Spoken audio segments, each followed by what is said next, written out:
Thank you all for being here. If you are joining the North Carolina Network for Fair, Safe, and Secure Elections for an update on the primary, you are in the right place.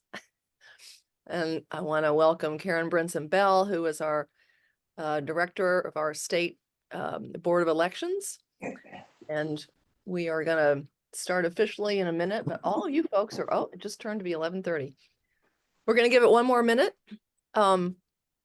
We invited our entire Commission on the Future of North Carolina Elections to this update. We have about 65 members from all over North Carolina, and we have divided into 11 committees, which are covering everything from list maintenance to mail-in ballots to candidate filing and campaign finance, and we're covering quite a bit of the election issues. So we'll give it one more minute. We are recording today's webinar as well. So for those who aren't able to make it, and if you want to listen to it again, it will be on the shared Google Drive and on YouTube, right, Rachel? That's right. Yeah, I'll have it up on YouTube probably by the end of the day. Terrific. Terrific. All right. Well, looks like we're going to have a full house. I always know when we get to the second screen on the Zoom that we're doing well. Everybody remember to keep yourselves muted. We will have time at the end for questions and answers. You can also put them in the chat. And Rachel, Karen also has the ability to share her screen if she needs to, right? I believe she should be able to. Okay. I know Karen has a few slides she wanted to show. It's active. Good. Terrific. All right. Well, we're going to officially get started then. I'm Jennifer Roberts. I'm one of the co-leads for the Carter Center's work in North Carolina on fair, safe, and secure elections. I'm also on the steering committee of the Commission on the Future of North Carolina Elections, many of which you all are serving on, and we appreciate your volunteer efforts. The other steering committee members are Martha Croft, Chris Cooper, Michael Bitzer, and Bob Orr. And we are able to do what we do because many hands make light work. So thank you all for your support. I'm going to introduce Karen Brinson Bell, who is the director of our state Board of Elections. We have a professional staff directing our elections. Our Secretary of State, unlike many other states, does not play a big role. It's maintained by Karen and 100 election directors in each of our counties. And in the midst of doing the canvass and the certification and the post-election audits for the primaries and getting ready for the second primaries in May, Karen Brinson Bell is able to join us to answer several of the questions that our different committees have had regarding the primary and some of the changes in North Carolina election law and how did it go. So I sent Karen a bunch of questions ahead of time, and she's going to take it from here. So Karen, again, thank you so much for taking time out of your busy schedule with all 100 counties. And we look forward to your comments and update. Well, thank you, Jennifer, and I appreciate being here. I will just note that I am at my home office because I'm going to be traveling to the western part of the state in this lovely weather that we have. But I did see blue sky in Chris Cooper's screen a few minutes ago, so I'm taking that as a good sign that it will not be bad. But unfortunately, they are doing construction near my home, road construction, and so every once in a while we have some issues with the internet. So if you notice that, please bear with me, and it doesn't usually last long. I think I'm hearing some interference. If everyone wants to mute.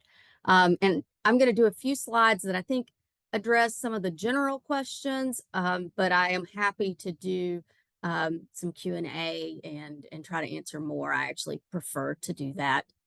But for now, I will share my screen.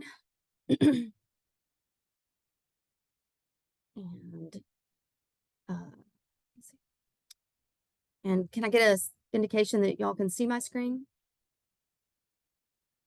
Okay, I saw a Yep, thumbs got up. it. I'm Yep, gonna yep. go with that. Thank you.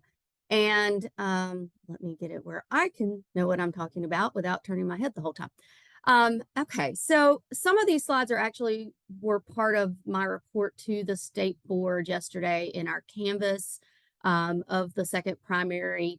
I have had a tendency to not just report on the vote totals that constitute, the large portion of the canvas meeting, but to also try to give some overview of what was pertinent to the election, new implementations, things like that, and just timely information as well. So I've included really those slides and not so much about the formal process of certifying the election. So I think this is a group that's very engaged. So I recognize that. Please don't think that I'm overly generalizing for you all. I'm happy to get into the details, but we did hold our primary on March 5th. That's the second time we've been a Super Tuesday state. The first time was obviously in 2020.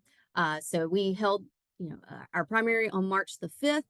We had about 1.8 million ballots cast for about a 24% turnout. You can see the numbers compared to 2020. I mean, we did have a little bit lower turnout and fewer ballots cast. I think we could probably reason, and there are probably others on here who can speak more expertly about why that is. But it certainly was a different ballot in a lot of contests than what we had in 2020, which was much more competitive across the different parties. We have seen an uptick in the number of registered voters in North Carolina, corresponds with the census, corresponds with all these lists that North Carolina keeps making of people moving here and wanting to live here. So our voter population right now is at about a little over 7.4 million. We were at just shy of 7 million when we were heading into the 2020 election. Interesting to most folks is where we are in terms of the breakdown of those registrations. And you can see that in 2020, there were more, a larger percentage of Democrat affiliated voters than there are now. That's gone down slightly. There's been a slight uptick with the Republican registration percentage, a much larger uptick with unaffiliateds. And then in 2020, we had the Libertarian, Constitution, and Green parties. And currently the other parties are Libertarian, Green, and no labels. Very small percentages, less than 1% of our voter registration population are affiliated with those parties. I will note the Constitution Party is in petition to be recognized again and is very close to completing that process. So we are working with them, but we are not at a point to certify them as a party. But that is likely to be forthcoming. So we will see more parties in North Carolina as we head into the general election. All of that has to take place by June. And so we'll see that taking place over the next few months. The voting methods that were used, we did see an uptick in the number of voters choosing to vote absentee by mail compared to the 2020 primary. And that's, we've seen that at the point in time. This may not be trivia that y'all knew or remembered, but the first announced case of COVID in North Carolina was on primary night. So as we were watching the returns and how those were being reported by the media, we were seeing reports of the first confirmed case of COVID in North Carolina. And so, after that is when more folks started looking to vote by mail as their choice in voting method. So in North Carolina, that is making a request as an absentee by mail. And so since then, we've seen an uptick in all the elections in the use of that voting method because essentially more voters became familiar with it and obviously liked that. We also we did see a downturn in the number of people voting early, though nothing of significance in considering the turnout. Election day on par, you know, a little less, but again, we had fewer voters. I think an interesting thing is, you know, we have a tremendous amount of data available on our state board website. We publish reports daily during the absentee period and the early voting period. And so many of these tables that you're seeing are actually screenshots from the reports that we publish. And they are available on our homepage while the elections are going on. They're still available, but just in our results files, or our data files rather. So you can see that in this particular primary, the proportion of Democrats choosing to vote absentee by mail or early was lower. And we saw a 10% increase, in, at least proportionally, of Republicans choosing to vote in either absentee by mail or early voting, kind of on par from previous with the unaffiliated and the other political parties. We did implement photo ID back in the fall, but in many ways, this was our real implementation. There's such a small pool of voters who are eligible to vote in the municipal elections and then actually do participate that you know, we were really, you know, pushing to be ready. Not that we weren't ready in the fall, but we knew we had a larger reach and more education to do to be ready for the primary. We have an even larger lift to be ready for the general election. People who participate in municipal elections, people who participate in the primaries are the more civically engaged or the more engaged in their parties typically. So their knowledge of the election process, of the political landscape is much different than the voter who only chooses to vote in the presidential general election. But with this, we did a mailing, a statewide mailing to all households, not individual registered voters, but the households. And then we had our social media campaign. We launched the, you know, some of our advertising efforts, and you know, ultimately, we think these numbers are pretty good. There's still work to be done, but we had about just shy of 1,200 voters who cast provisional ballots for reasons related to photo ID. And the way that breaks down, that's I'm hearing some feedback. I think someone needs to mute. Thank you. We had about 6.6 ballots out of every 10,000 cast in this, you know, is what this represents. Now, of those that counted, there were 697. So that's about a 59% acceptance rate of those provisional ballots cast because of photo ID. And those broke down in this manner. So we had 557 of those 697 that counted, 557 filled out an exception form. And that broke down even further because I think this group would be familiar that there are 3 reasons on that exception form. One is that they have a reasonable impediment, and then there are sub-choices of that. 550 people of the 697 listed reasonable impediment. 4 said that they had a religious objection to being photographed, and 3 cited a natural disaster. Then there were 140 of the 697 who did not fill out the exception form, and instead they presented ID at the County Board of Elections during the canvass period. So they voted provisionally, indicated that they have an ID that's accepted, but they did not bring it with them. And so they chose to take that back into the County Board of Elections. And those 140 were counted. 11 were partially counted ballots. Those are individuals who would have gone to vote on election day, voted a provisional ballot for reasons of ID, photo ID, but they went to the wrong precinct. So the ballot they received, they were not eligible to vote in all contests. It was probably a county commissioner or something where you had to live within the district in order to vote on that contest, something of that nature, maybe a House or Senate district as well. So we could partially count things that were on the ballot that were in their voter registration jurisdiction. And then out of the nearly 1,200, there were about 477 not counted, or that represents about 40%. And, you know, we've noted here that the vast majority were voters who did not return to the County Board of Elections with an ID. You know, they you know, that's how that balanced out. They voted provisionally, they indicated they had a proper form of ID, but they were not, they did not return to the county board during the canvass period to present that ID. Oops, sorry. Had a slight delay on my clicker. So where we're headed with ID is obviously we know we've got to ramp up. We have more training to do with our officials. We have much more to do to educate the voters. And so that focus will be to continue our press releases, media availability, and interviews. But the other is, you know, much more far reaching, which is we did establish a page dedicated to voter ID on our webpage, on our state board website, which is ncsbe.gov/voter ID.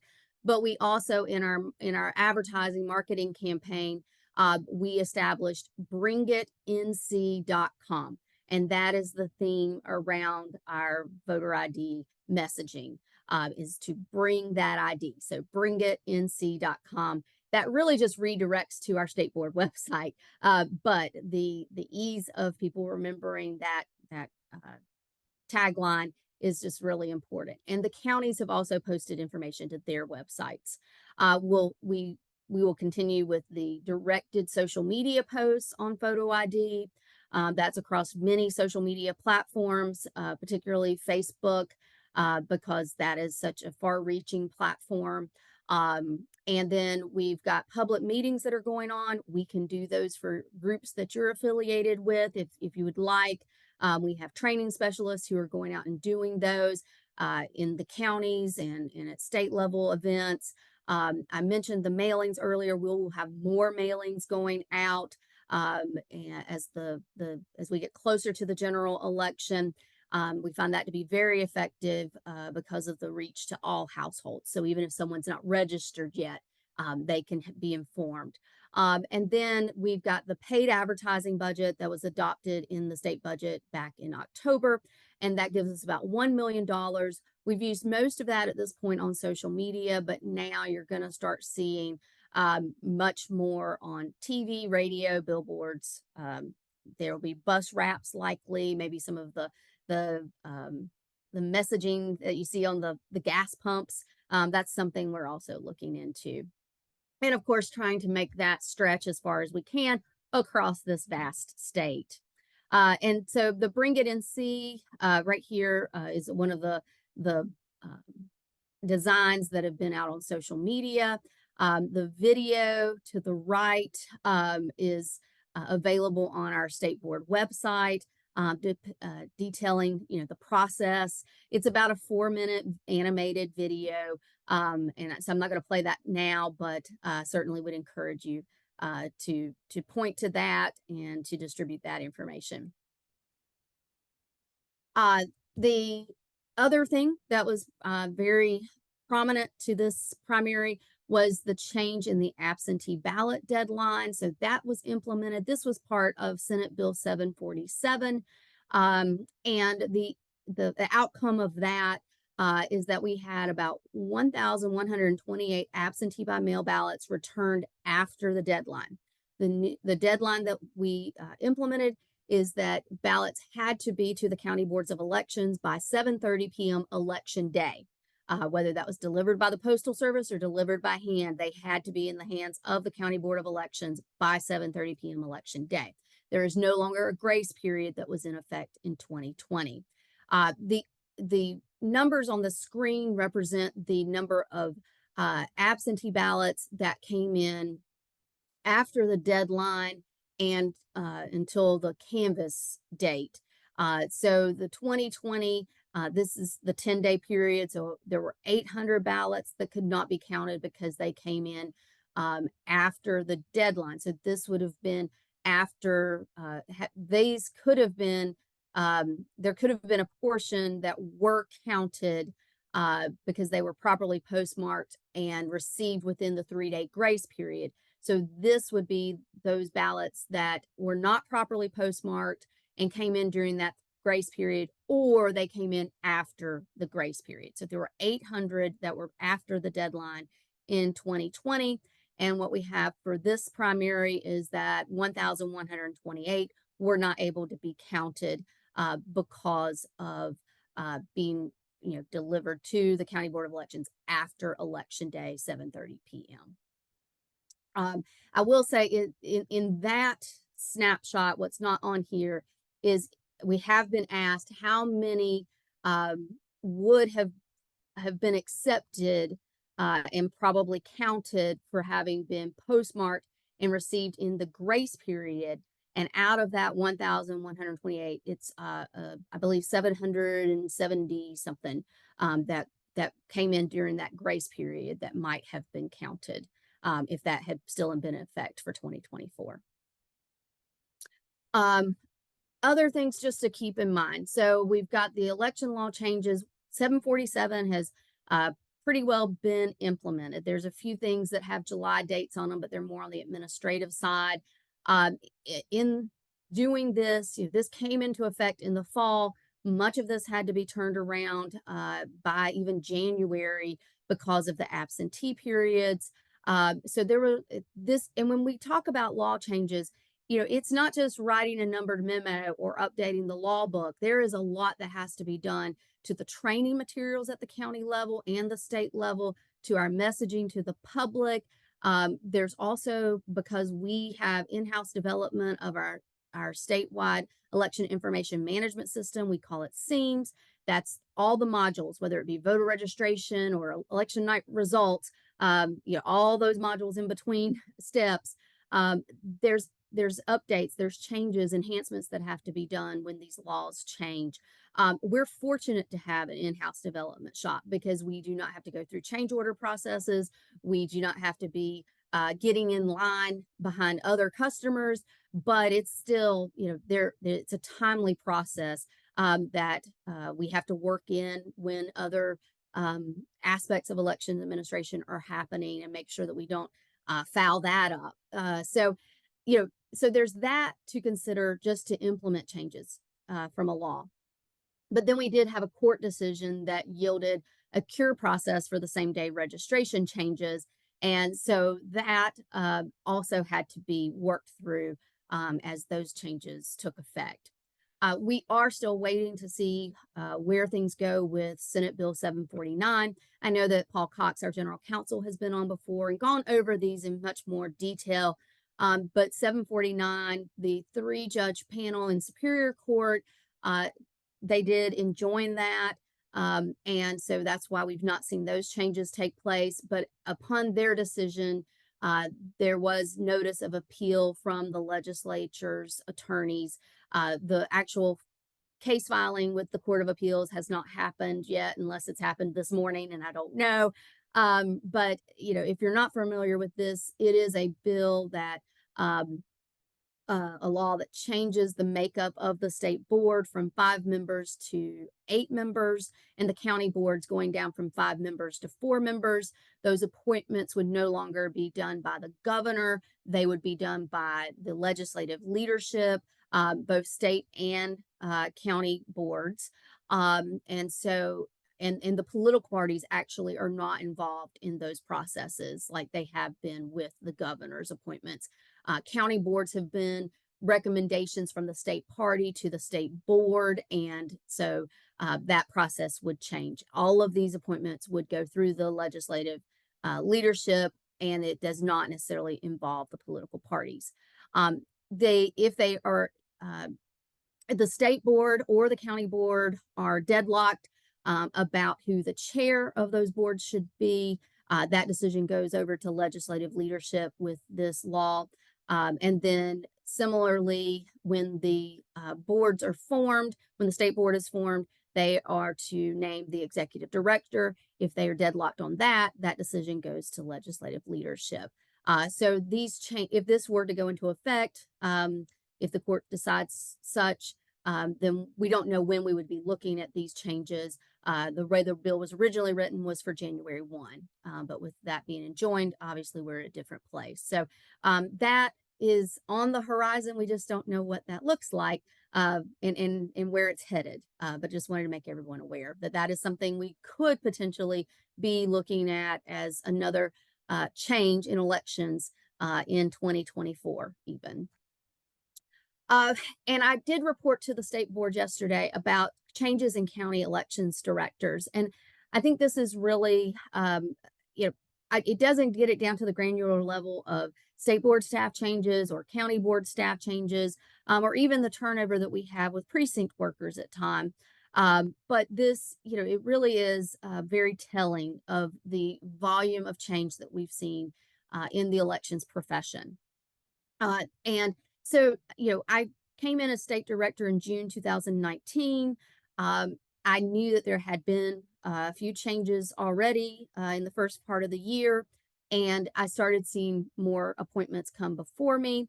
The way that the hiring process works for a county elections director is when there's a vacancy, the county board posts the position. They are the hiring group in terms of doing the interviews, making the selection, and they take that selection, recommend it up to the executive director. There's materials that they provide for the executive director to review. And then there's a 10-day process for the executive director to issue a decision or an approval.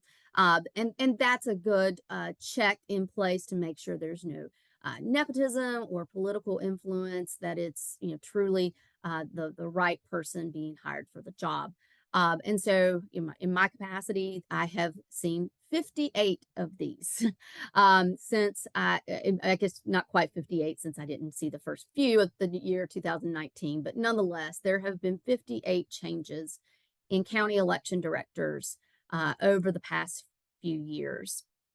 And while this is actually not the largest number of changes percentage-wise the state has seen, I know South Carolina percentage-wise has actually seen a larger number, but this is significant because in some of these cases, it's not necessarily 58 unique counties. Some of these counties are actually about to be on their third director in this time period. And you can see that it's been pretty steady in terms of the number of changes that we have seen. And the fact that we are just in March and we already have 7 changes this year is pretty telling. And I also have some indication that there are others who have opportunity to retire before we ever get to the general election. So this number may go up even for 2024 in a very short time frame. Most of these have been retirements, but many of them have been resignations, so 36 to 20. But we are not retaining these folks. When they retire, they retire. We've had 2 individuals who have remained in elections. One came to work for the state board from a county position, and then there's a county director who is in the process of retirement, moved to a deputy role as part of his succession plan. So he is still there, but will be retiring, and there's been a new director put in place. In terms of the resignations, we've only kept 7 of those folks in the elections profession, and 1 of them went to a county in another state. So really, we've only got 6 of those folks who, we've been able to keep in North Carolina elections. We have had a death and we have had a termination. So the numbers along the bottom also are really key because we've had 5 people who have retired or resigned without ever getting to their first presidential election as a county elections director. That's pretty significant. But this other number is really telling. As we head into what is the biggest election for any election professional, is always the presidential general election. That's our largest turnout. That's the most voting sites. That's the most workers that you need, so forth and so on. A lot to prepare for. And at least 27, probably more like 30 based upon the vacancies that we have, will never have been a county elections director. They've never been at the helm during a presidential election. And so that leaves us with questions about, what's prompted these departures, how can we address that, and what support do we need to provide to help them be successful and our elections as a whole to be successful. I can say that some of these departures are prompted by the change in environment, the hostility and harassment that election officials have received. Many of them, especially the retiring individuals, have their 20, 25, 30 years in. It corresponds with the time when North Carolina moved to full-time election offices. It moved from being a very administrative part-time job to an election, an actual profession. And so they're due, but many of them have expressed that while they knew they were nearing retirement and could take that retirement, they had hoped to get us through another presidential, but the fuel just isn't in the fuel tank. The environment, the volume of change in procedures and processes due to changes in the law, changes in by court decision, whatever it might be, really has just become very taxing. The growing demands because of the cybersecurity threats, the physical security threats, just really, that plate is getting more and more full. I will say the pay is often not going up. And that's just a hard place for someone to be. And so when faced with the option of retirement, many of them are taking it. So, in terms of how we're addressing it, it's tough. It means we have a lot of people coming into this profession with little to no elections experience at all. Many of these folks have not moved from a county election role into the director role. They're coming from straight out of college or other professions. And that's tough because, what we're having to address is that loss of institutional knowledge. It means we have to focus on the fundamentals.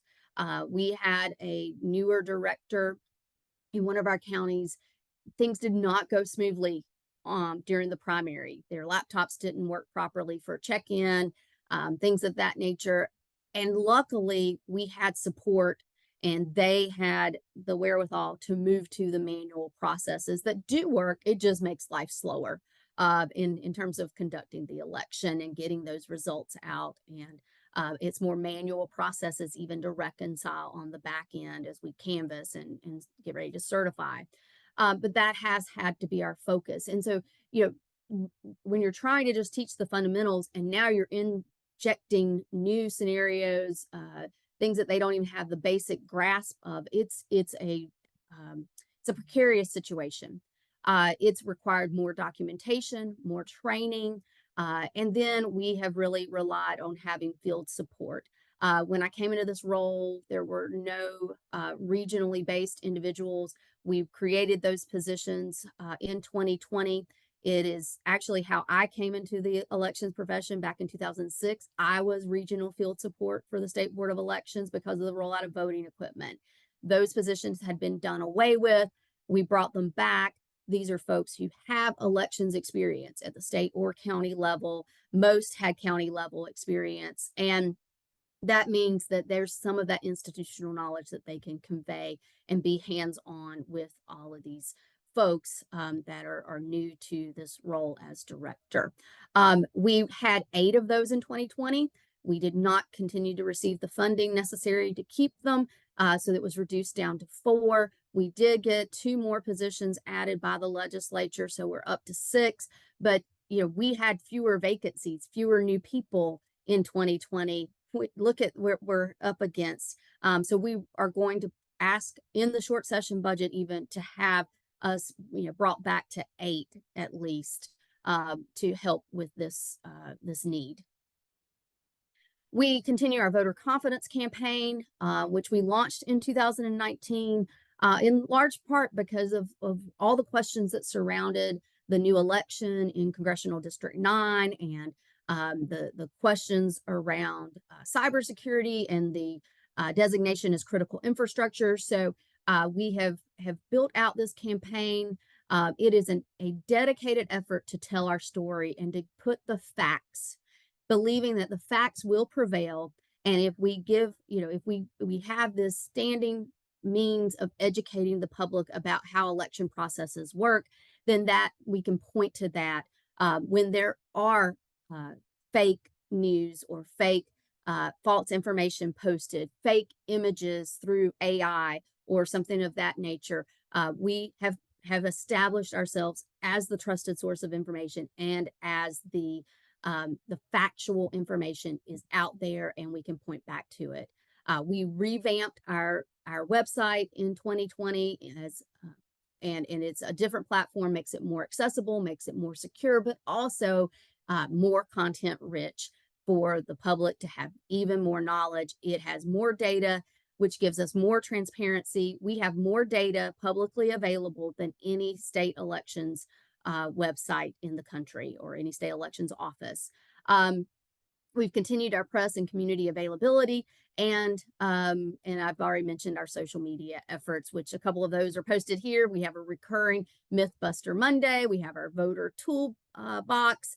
And then that other image, if I zoomed in real closely, one of your committee members is pictured there, our former chairman, Damon Sarcosta. And then, just to highlight some of the efforts that we do take to secure elections. I know someone had a question around that. It is a very comprehensive approach, and we have to address cyber and physical security. It means that we very much rely on the partnerships that we have at the local, state, and county level. Locally, we provide the state election information management system, but the networks, the computers themselves, the firewalls and things at the local level obviously are handled through the county IT. So it means that we have really worked to establish a working relationship with those county IT professionals through their organization, NCLGISA, North Carolina Local Government Information Systems Association. We've presented at their conference. They are with us on election day through their strike team, if necessary. We also work with the North Carolina National Guard and their cybersecurity unit. We work with state emergency management, and elections is one of their all hazards. They are activated, and we are working directly on site with them on election days. If that means that we need to set up a tent like we did during Hurricane Dorian so that there is a polling place at Ocracoke, we do it. If it means that we have to, look at getting generators put out somewhere, whatever it takes. And that's how we work that partnership. And then it goes up to the national level with CISA through the Department of Homeland Security, and various organizations, even the FBI and their election crimes coordinators. We continue our tried and true processes of pre-election testing and post-election audits. Those have been in place and uniform across the state since 2006. We have only done more to build those out, and we will continue to do so as verification that our systems have not been interfered with and that they are performing accurately. There are assessments that we've had completed about the safety of our voting sites, of the safety of our election offices. They're just, there's a wide range of things that we do. We continue to have an in-house investigations unit that's been in place for many years.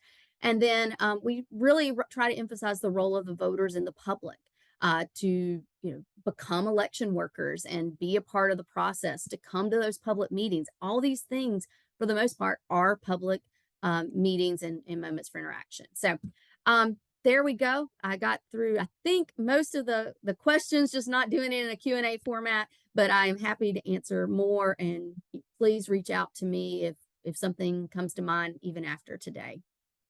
So Jennifer, I'll leave this up for just a moment and then I'll stop sharing it so that people can see my smiling face. Sounds great. And I think you did get through most of the pre-written questions that I sent you. So we do want to open it up to the folks who are here and use the hand raise feature. And I see the first person with their hand up is Julie Eisel from Charlotte. Oh, nobody ever wants to be the first one, but I'll go ahead. Thanks for this presentation, Karen. It was really good, really informative.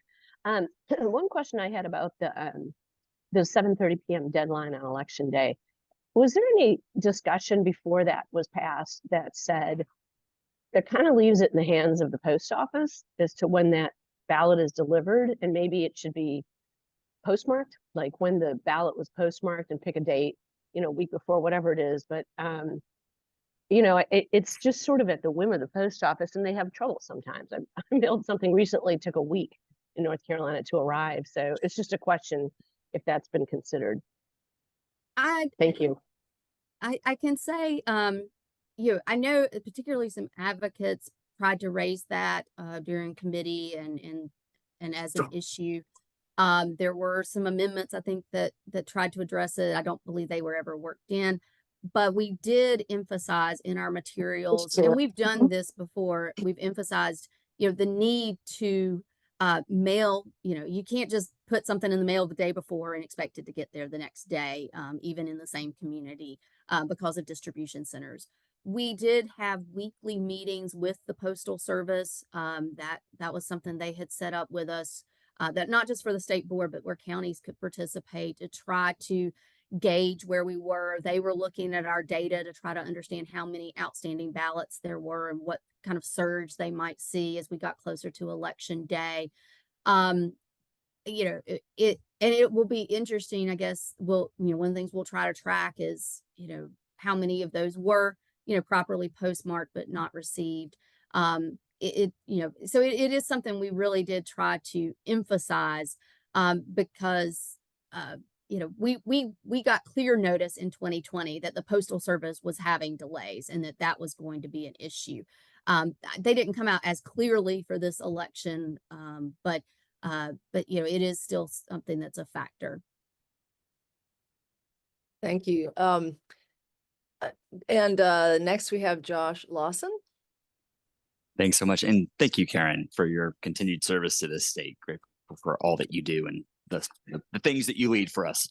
2 questions on photo ID. One, I know you went over the provisional numbers on who wasn't able to secure an ID or claimed an impediment for provisionals. I'm curious how it panned out for the changes with absentee voting, where they have to photocopy. And then the second question is, a number of the schools that have cleared their IDs for use as approved photo ID by default issue IDs digitally. I'm just curious how you all are handling the digital IDs for students when those have been approved. Thanks. Certainly. I don't have the data in front of me on the absentees, so we'll have to circle back on that. And of course, we did have a cure process that was permitted for the absentee voters. So that's a little different.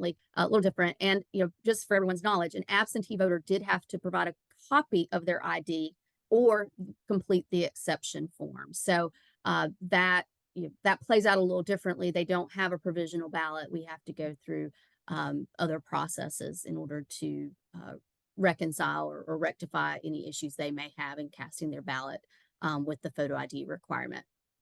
To Josh's second question, we are going to go through another round of ID approvals. So it's not just a blanket there. We have to go through ID approvals when it comes to, community colleges, public government IDs, things of that nature.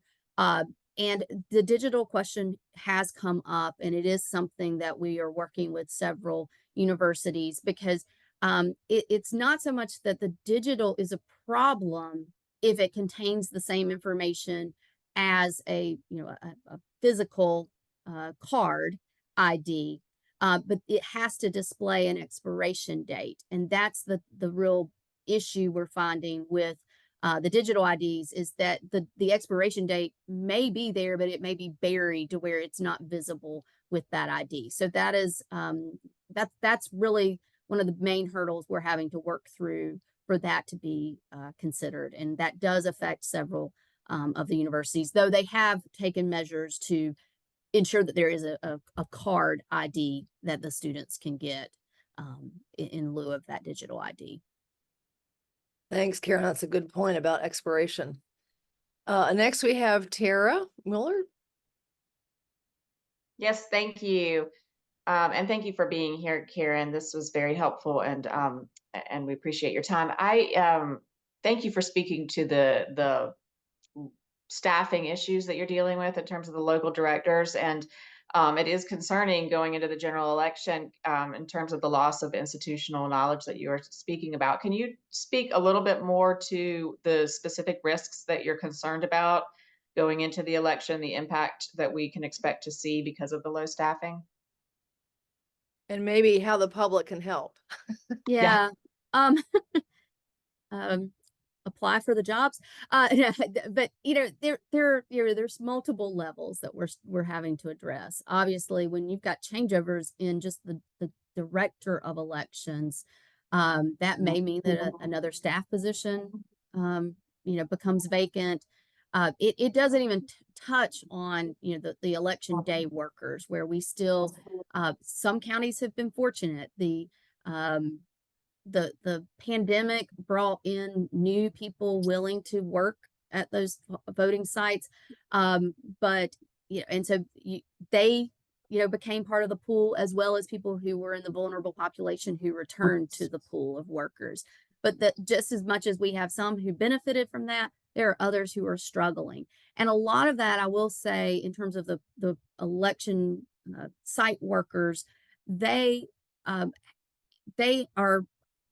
there has to be a balance of political affiliation. And when you see more and more unaffiliateds in North Carolina, it's hard to ensure that that part of the law is carried out, of that bipartisan political affiliation.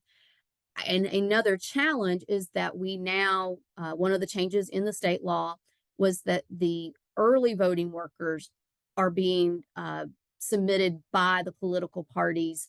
And we're having to have a balance of workers of the political parties now at the early voting sites.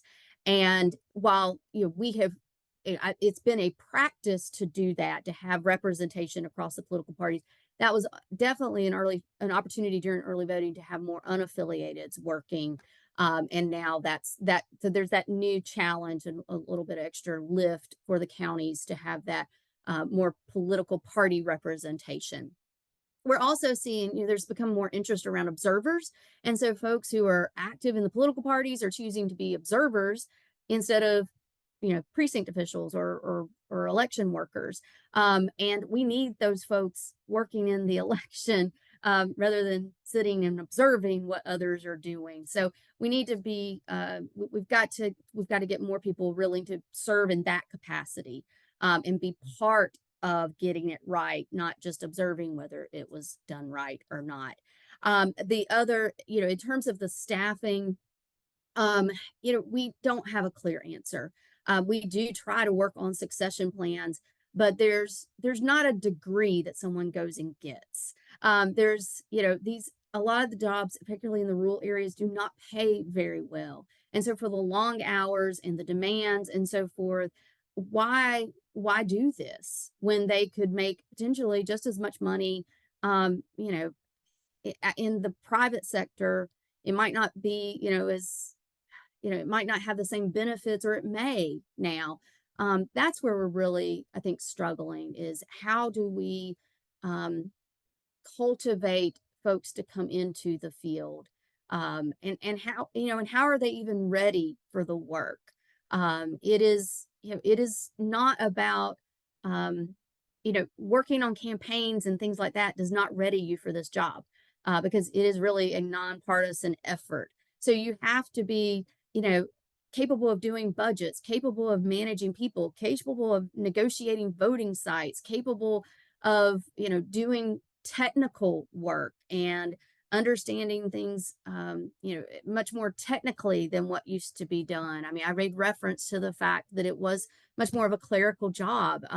When I came into the role of a county elections director in 2011, that office still had 2 typewriters, and we no longer need typewriters in this field. So those are the kind of things that we struggle with. I don't know if I answered your question, but it kind of highlights, how we're,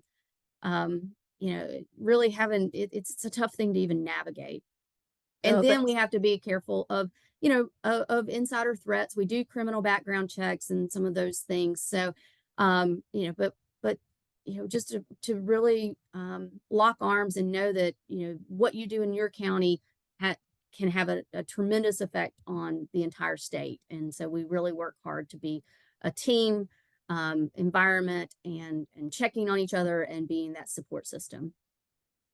No, thanks, Karen. That gave us a really good picture of the challenges that are being faced today. And I think all of us will be more aware and try to help spread job opening messages in our counties for sure.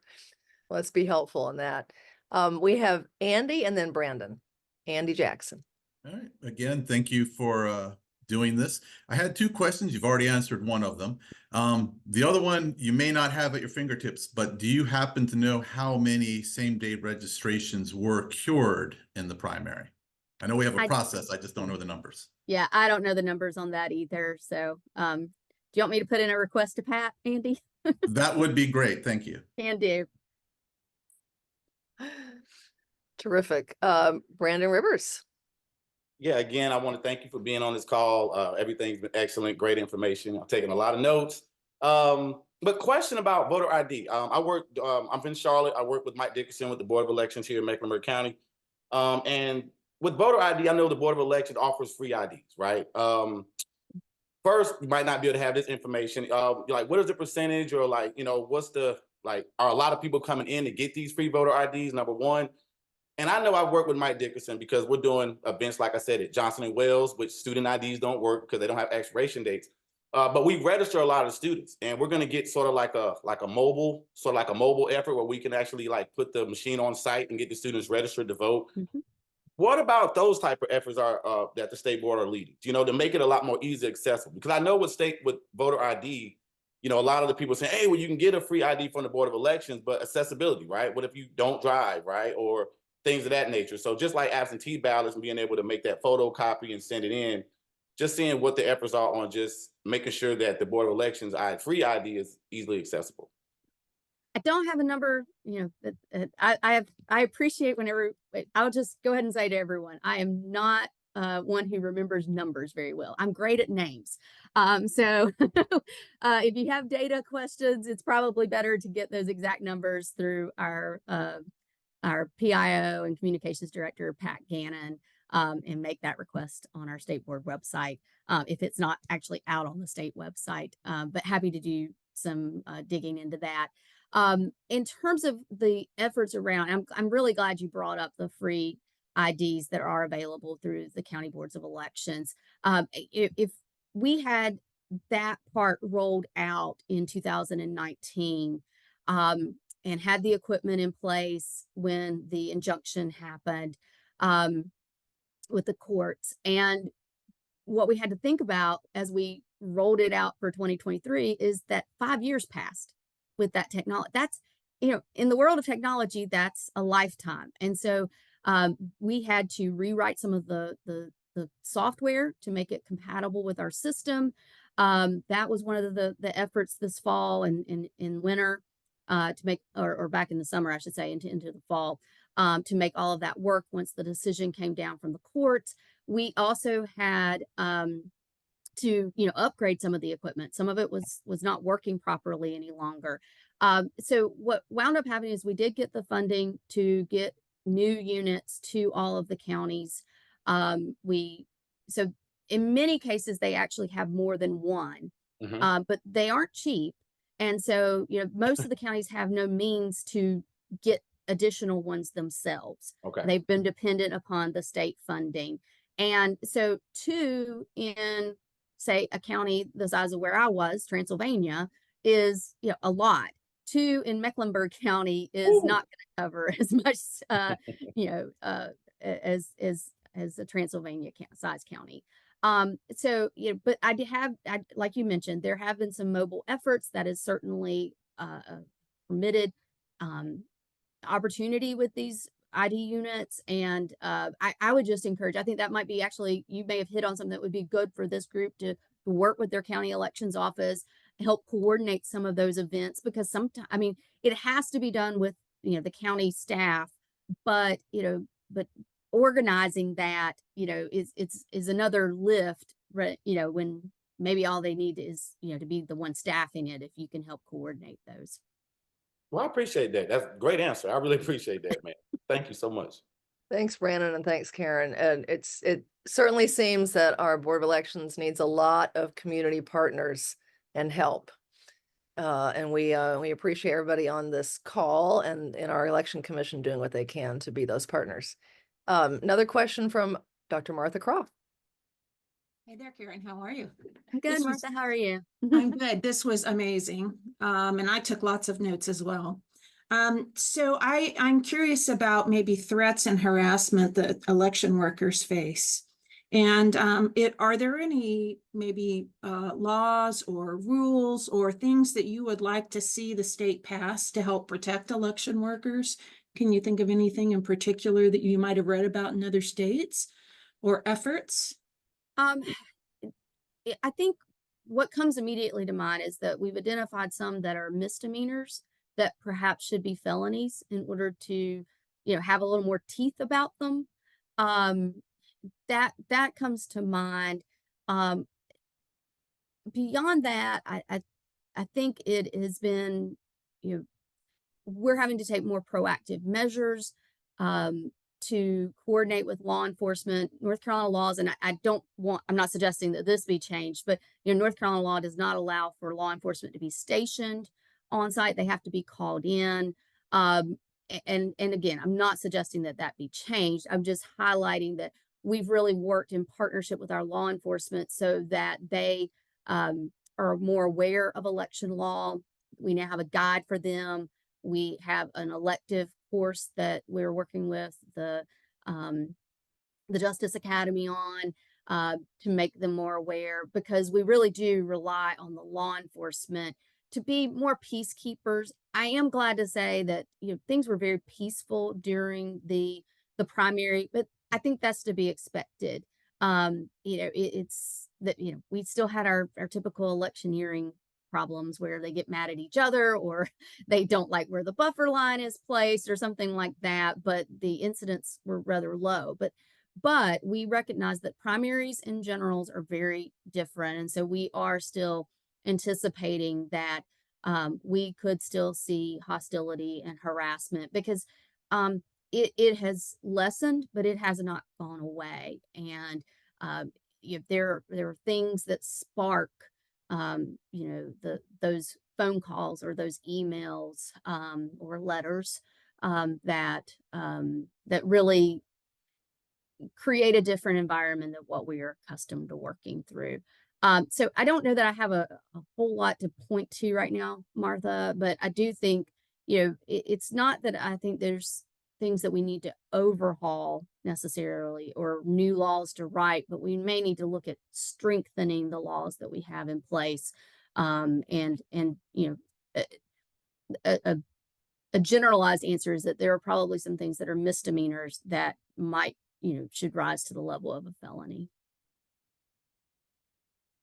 Thanks for that, Karen. And as you can tell, the folks on this commission are looking for suggestions of ways that our system can be improved, that our workers can feel safe, that we have adequate staffing and adequate information to voters, et cetera, within budgetary limits. But we're looking for those ideas. If you have others, we are happy to make those part of our findings for our commission work.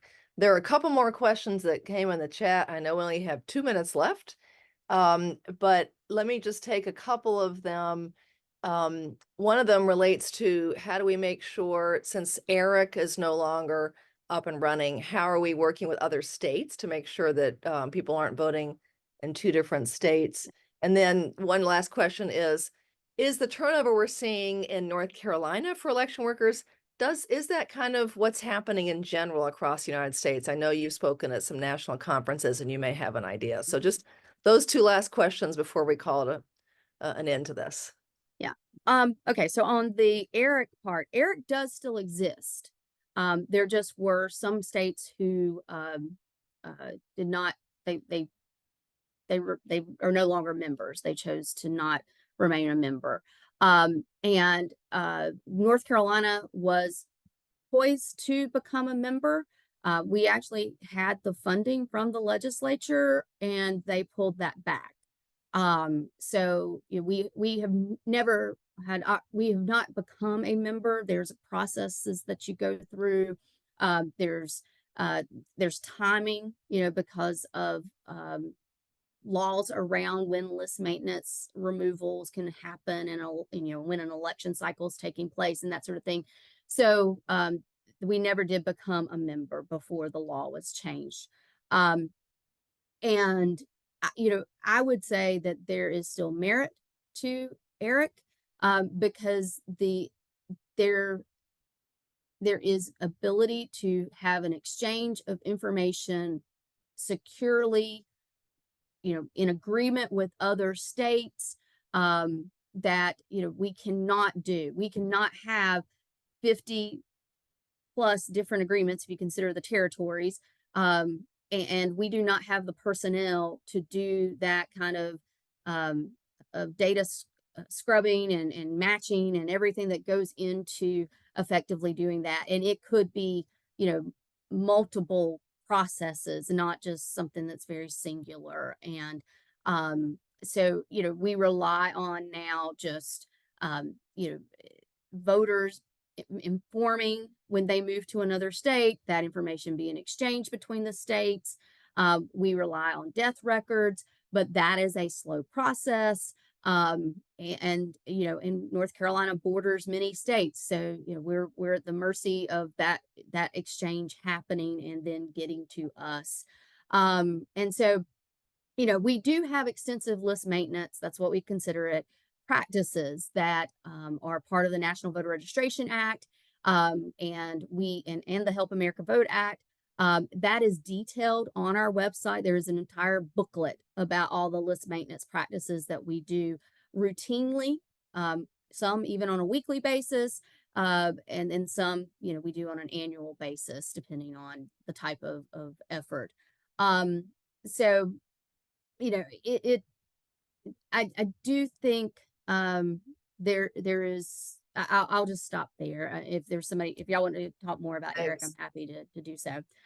In terms of workers, as I mentioned, proportionally, like South Carolina's had more turnover in their county election directors than what we've had, which is scary considering our number is so high. So we are seeing this across the country. It is not about red or blue. It is really about a more demanding, complex profession that has been, subjected to an environment that no one signed up for, and for pay that doesn't, really compensate in a lot of cases. So that, and in general, state and the counties are being asked to do more, often with the same or less. And so, if there's one thing I can say, I continue to advocate and will, and hope that y'all see the need to, provide more funding and more consistent funding to elections. We do have need for federal funding through the Help America Vote Act, but that comes in waves and spurts, and even the authorization process through the legislature. There's nothing wrong with that. It just means that it doesn't always get to us when we need it. We can't rely on it. Some of these positions that I mentioned, you're not guaranteed that you can fund those positions. The counties have more that they have to do, and yet they don't have the staffing. The staffing looks the same as it did 10 years ago, and yet there's more demands. So that I think is affecting nationally, but here at home. Well, thanks for your great answers to all the questions, and thank you for taking this time. And you'll be happy to know that on every town hall that we did in 2022, Bob Orr always ended it with, please advocate for funding your county election offices. I well know that. I knew this was a group I could reiterate that with. Bob and I have talked many times about it. And absolutely. And we just appreciate all that you do, all that you're trying to manage. The growth of North Carolina will continue. We're going to continue to have these challenges. this commission wants to help advocate for the best way, the safest way for our staff to conduct our elections so that we, have that trust and confidence. And whatever we can do to help, let us know. We'll keep in touch for sure. And thanks to all the folks who joined us today. Greatly appreciate it and happy to be back with y'all again anytime. Terrific. Thank you Thank so you. much. Everybody have a Bye-bye. great day. Thank Thanks you, so much. Karen. Good seeing you. You too. Thank you.